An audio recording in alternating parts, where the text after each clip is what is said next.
السلام علیکم، ایس دینی سٹوریز چینل پر خوش آمدید۔ قصص الانبیاء حصہ اول کی دوسری قسط کے ساتھ میں حاضر ہوں۔ آج میں آپ کو حضرت صالح علیہ السلام کا قصہ سناؤں گی۔ حضرت صالح علیہ السلام قوم سمود کی طرف پیغمبر بنا کر بھیجے گئے تھے۔ قوم سمود بڑی نافرمان قوم تھی۔ اللہ نے انہیں ہر قسم کی نعمت عطا فرما رکھی تھی۔ یہ لوگ بڑے عیش سے زندگی گزار رہے تھے۔ یہ ایک پہاڑی بستی میں رہتے تھے۔ یہ لوگ بڑے کاریگر تھے، پہاڑوں کو تراش کر ان میں گھر بنا کر رہتے تھے، جبکہ میدانی علاقوں میں بھی انہوں نے بڑے بڑے محل بنا رکھے تھے۔ مگر افسوس، یہ لوگ بت پرستی میں مبتلا ہو چکے تھے، توحید کو بھول کر بتوں کی پوجا کرتے تھے۔ اللہ نے اس بگڑی ہوئی قوم کی اصلاح کے لیے حضرت صالح کو پیغمبر بنا کر بھیجا۔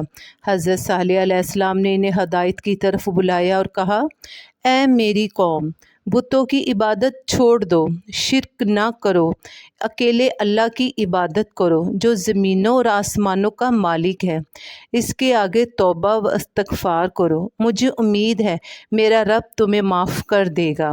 مگر قوم نے آپ کی بات پر کوئی توجہ نہ دی اور اپنے مشاغل میں مصروف رہے۔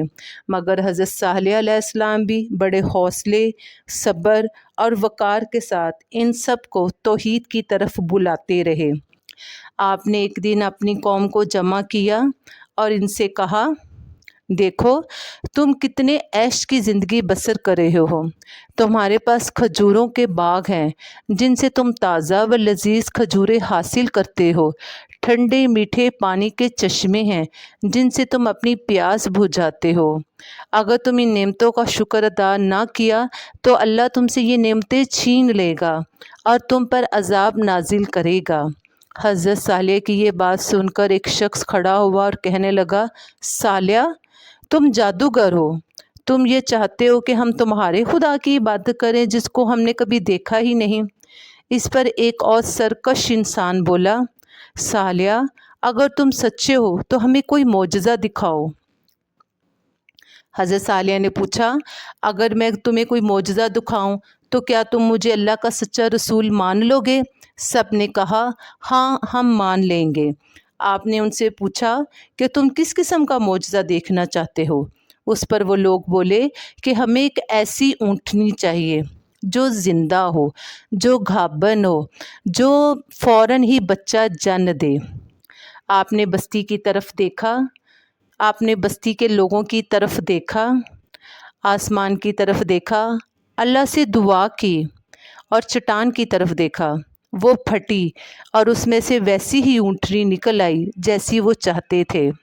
اونٹنی صالح علیہ السلام کے پاس آ کر کھڑی ہو گئی۔ قوم یہ دیکھ کر حیران رہ گئی۔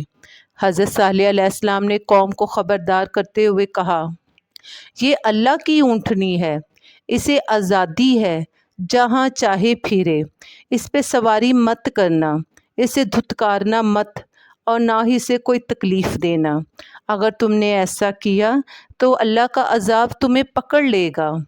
آپ نے مزید کہا، تمہارے اور اونٹنی کی پانی پینے کی باریاں ہیں، ایک دن تم کنویں سے پانی پیو گے اور ایک دن اونٹنی پانی پیے گی۔ یہ سب کچھ دیکھ کر بستی کے بہت سارے لوگوں نے آپ کے ہاتھ پر توحید کو قبول کر لیا اور آپ کے ماننے والوں کی تعداد میں اضافہ ہونے لگا۔ دوسری طرف اونٹنی اور اس کا بچہ سارا دن بستی میں چلتے پھرتے، کھاتے پیتے، اور جس دن ان کی باری ہوتی وہ کنویں کا سارا پانی پی جاتے۔ اونٹنی کا دودھ اتنا زیادہ ہوتا کہ بستی سے سارا دن ختم ہی نہ ہوتا۔ مگر یہ سب کچھ دیکھ کر بھی بستی کے لوگ پریشان تھے۔ وہ ایک جگہ پہ دوبارہ جمع ہوئے اور کہنے لگے، صالح کے ماننے والوں کی تعداد میں اضافہ ہو رہا ہے۔ اگر تعداد میں اضافہ ہوتا رہا تو صالح سردار بن جائے گا اور ہماری سرداری ختم ہو جائے گی۔ یہ باتیں سن کر بستی کا سردار بولا، تو ہمیں کیا کرنا چاہیے؟ اس پر ایک نہایت بدبخت انسان بولا، میں تو کہتا ہوں اس فتنے کا خاتمہ ہی کر دو۔ یہ سب سن کر لوگ بولے، کیا ہم صالح کو قتل کر دیں؟ جس پر وہ شخص بولا، نہیں، میں چاہتا ہوں ہم اونٹنی کو قتل کر دیتے ہیں۔